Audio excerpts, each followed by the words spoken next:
गांव के किनारे एक पुराना कच्चा घर था जिसके आंगन में एक नीम का पेड़ खड़ा रहता था।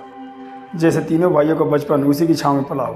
3 भाई थे, रामू, श्यामू और मोहन। रामू सबसे बड़ा, जिम्मेदार और थोड़ा कठोर स्वभाव का था, और श्यामू बीच का, सीधा साधा लेकिन दिल का बहुत ही नरम था। मोहन सबसे छोटा, हंसमुख और सबका लाडला था। तीनों भाई बचपन में एक ही थाली में खाते, एक ही बिस्तर पर सोते और एक दूसरे के बिना एक पल भी नहीं रहते। अगर रामू कहीं चला जाता तो मोहन पीछे पीछे भागता, और अगर श्यामू उदास हो जाता तो दोनों उसे हंसाने लगते। उनके पिता अक्सर कहते, बेटा, घर की ताकत दीवारों से नहीं, भाइयों की एकता से होती है। वो दिन बहुत सुकून भरे थे। लालच न कोई बंटवारा, बस प्यार ही प्यार। समय बीतता गया, तीनों एक एक करके बड़े हुए और पिता ने तीनों भाई की शादी करा दी। रामू की पत्नी सीमा, श्यामू की पत्नी गंगा और मोहन की पत्नी राधा। शुरुआत में सब ठीक था, घर में रौनक थी, हंसी थी, बच्चे थे। लेकिन धीरे धीरे चीज़ें बदलने लगी। रामू की पत्नी सीमा धीरे धीरे घर की मालकिन बन बैठी। वो हर बात में हुक्म चलाने लगी। सबसे ज़्यादा उसकी नज़र श्यामू और उसकी पत्नी गंगा पर रहती, क्योंकि गंगा बहुत सीधी थी, वो हर बात सह रही थी। लेकिन सीमा को उसकी यही सादगी खटकती। सीमा अक्सर गंगा को ताने मारती, खाने में नमक ज़्यादा है, तुम्हें कुछ नहीं आता, तुम लोग तो बस खाने के लिए हो, कमाते क्या हो। गंगा चुप रहती, आंखों में आंसू लिए काम करती रहती। एक दिन सीमा ने हद ही पार कर दी।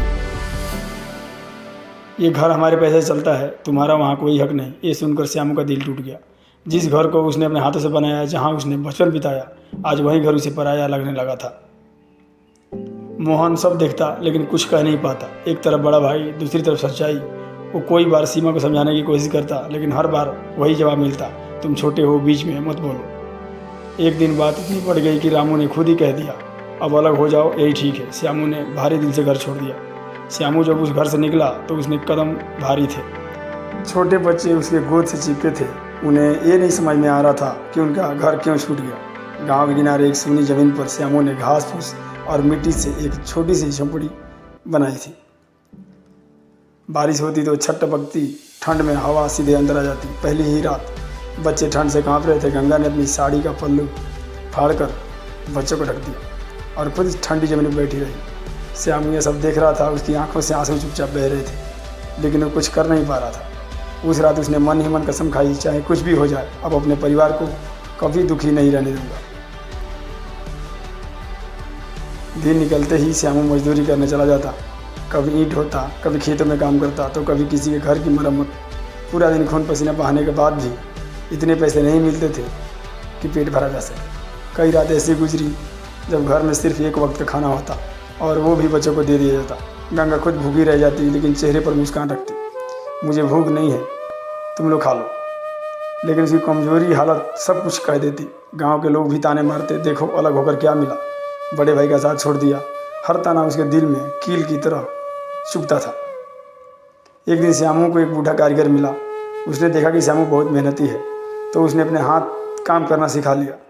वो लकड़ी का काम सिखाने लगा, दरवाजे, खिड़कियाँ, फर्नीचर बनाना। श्यामू पूरे दिन सीखा। एक दिन घर में खाने को कुछ नहीं था, बच्चे रो रहे थे। गंगा चुपचाप अंदर गई, अपने शादी के वो कंगन जो उसकी माँ की आखिरी निशानी थी, उन्हें बेचकर खाना लेके आई। जब श्यामू को ये बात पता चली तो उसकी आंखें भर आई। पूछा, तुमने ये क्या किया? गंगा मुस्कुराई, गहने फिर आ जाएंगे, लेकिन बच्चों की भूख देखी नहीं जाती। उस दिन श्यामू के दिल में बहुत दुख हुआ। कुछ सालों में श्यामू एक अच्छा कारीगर बन गया। धीरे धीरे उसने अपनी छोटी सी दुकान खोली। पहले एक के काम, फिर 2, और फिर उसकी पहचान बनने लगी। गंगा भी साथ देती, खाना बना कर देती, हिसाब रखती, बच्चों को पढ़ाती। समय बदलता, वहीं झोपड़ी और पक्के मकान में बदल गए। बच्चे स्कूल जाने लगे, घर में हंसी लौट आई। लेकिन इस बार वो हंसी संघर्ष से जन्मी थी, इसलिए और भी कीमती थी।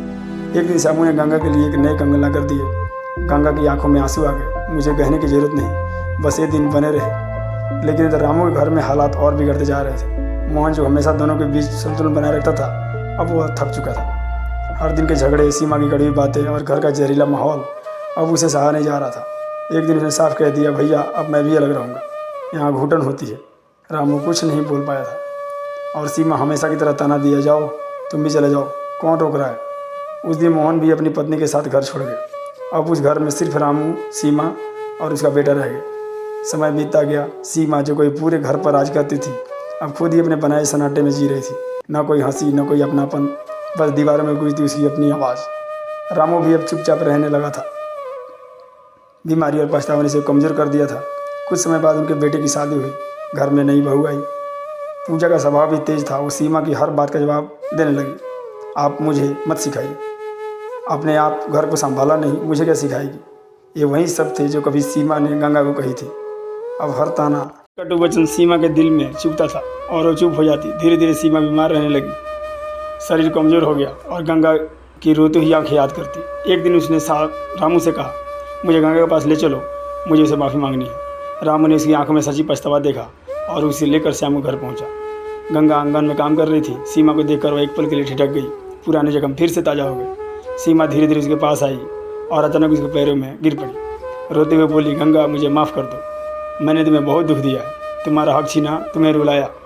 गंगा की आंखों में भी आंसू आ गए। कुछ पल के लिए सन्नाटा छा गया। गंगा ने उसे उठाया और गले लगा लिया। दीदी, जो बीत गया उसे छोड़ दीजिए, आप बड़ी हैं, आपका दिल साफ़ हो गया, बस वही काफ़ी है।